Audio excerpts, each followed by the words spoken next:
Hello, and welcome to Foundations for Algebra, Unit 3A, Lesson 1. Today's objective is scholars will develop an understanding of the nature of rational and irrational numbers. So the first thing we need to talk about is the real number system. So everything that I'm going to talk about today, it has to do with real numbers. I'll talk about what that means. So the real number system is separated into a number of different categories. We start here with natural numbers. Natural numbers are the numbers that you first learned and used to count.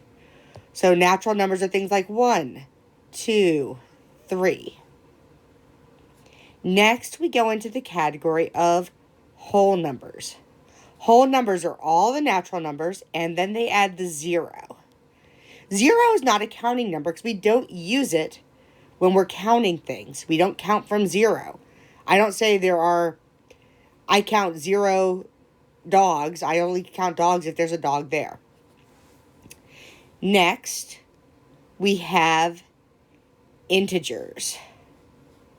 Integers include all of the natural numbers, all the whole numbers, and then the opposites. So that's -1, -2, -3, -500. Those are all integers. So it includes the natural numbers, 0, and then all the opposites. Finally, we have a category called rational numbers.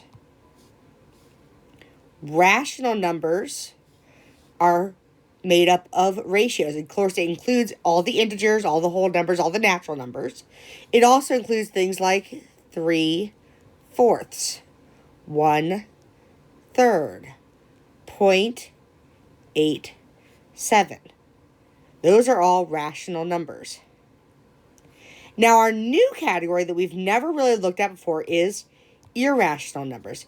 Irrational numbers are things like pi, e, the square root of 2, because 2 doesn't have a square root that we can find very easily. The square root of 7. Numbers that don't have perfect squares. So those are irrational numbers. And that's what makes up our real number system. Real numbers simply means that they can go onto a number line. So let's look at a little bit more detail about each of these. So, of course, like I said, we have our natural numbers. This is what you need to put into your vocabulary on your notes. Now, they are counting numbers. 1, 2, 3, 4, and keep going. 5,000, 10,000, those are all natural numbers.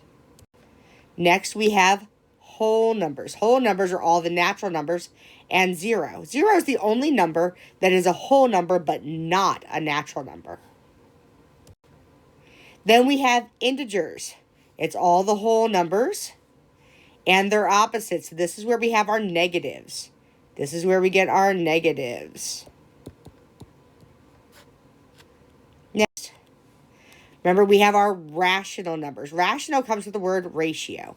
So these are all the numbers that can be represented as a ratio or a fraction with integer numerator and denominators. That means 5/1 is a rational number. 5/1 is 5.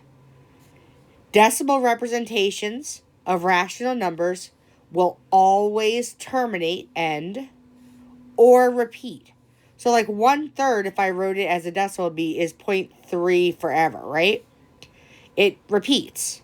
I could have 0.5444444 as long as it keeps repeating.